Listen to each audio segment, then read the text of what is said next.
Hello, this is Pastor Phil Vickers coming to you with another short devotion. We've been having in-person worship here again at First Lutheran, out on our lawn. We've had communion stations set up that are socially distanced from one another, and so we're taking as many precautions as we can. We're wearing masks, we're cleansing all the tables and chairs in between our three services. It's been wonderful to see everyone again, although in a very different situation than normal. One of our members, as he was leaving this last week and going back to his car, commented about how this outdoor setting, this different situation for worship, reminded him of what he thought it might have been for the early church to be together. And that comment struck me because these times do raise a question for us about what we actually need and what we don't need. Now, our building is a blessing. Our musical instruments, our organ, our pianos, all that is a blessing that helps lift people up, and we give thanks to God for those things. But it has been interesting to ask in the last few weeks, what do we really need in order for the Holy Spirit to come into our hearts, in order to be enlightened by the gospel? And the answer tends to be not much more than the gospel. It's wonderful to see how the Holy Spirit does much with very, very little. I remember the first time I felt that way was when I was on internship. Had not even completed my last year of seminary yet, but I had been given the task of being the pastor for a very, very small congregation in Greensboro, North Carolina, called Resurrection. It was a wonderful experience for me and my growth and my education, and it helped keep this small congregation open for a while longer. I remember the first Sunday driving over from Winston-Salem to Greensboro and looking around the cab of my truck. I had a robe I had borrowed. I had some communion elements. I had 4 pages of a sermon I had printed out. And I remember feeling massively unequipped for the task ahead of me. Not even ordained, not even yet graduated. And I can't say that I did an amazing job, but what I've seen time and time again over my years is that the Holy Spirit is the one that does the amazing job, even when we come to the task ill-equipped.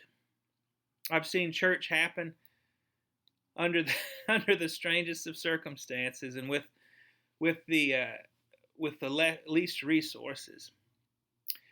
And I wish that my hope for our people in our pews or now in our chairs outside is that they feel the same way about church as I have come to, that although we can look at what we bring and we can experience how little it is, our wisdom, whatever we've been able to accrue, our resources, our faith, however we might feel that what we bring is not worthy, God takes what we bring, and as in the story of the loaves and the fishes, multiplies it and makes it so much greater than what it was. Everybody is necessary to the church. Everyone's faith contributes something. I've been constantly made aware of that over the years, and it's a beautiful thing. It makes me more sure of the presence of God and of the work of God to see how God makes church out of very little, how God strengthens people with so little. My homiletics professor in seminary, Dr. Thomas Ridenhour, always said that there's 3 sermons on a Sunday. There's the one you wrote, the one you preached, and the one people heard. And I think that's very true, because so often over these last 13 years of my ministry, someone's come up to me after the service, especially after a sermon I didn't think was particularly good, and they've told me how much it has spoken to them. And what I want to tell them is that was the Holy Spirit. That had nothing to do with what I wrote on paper or what I said. That has to do with the fact that God is here among us. And I take that out of the context of the small part that I do. Everything that we do in the church is like that. There's what we do, and then there's what God does with what we do. And it's really that second part that makes the church, and that is it's a miracle, and it's a wonderful thing to be a witness to. So I'm very happy to be at this time and place where we're gathering back together, and once again, I am surprised again and amazed again at how God can act to do wonderful things. Even outside with masks, no music, having to sign up online, which I know is a hassle, and yet the church goes on and will continue to go on. So thanks be to God for God's goodness, and thank you for being a part of First Lutheran. If you're not a part of First Lutheran and you'd like to be, please contact us here at the church office. You can find us online at First Lutheran KC.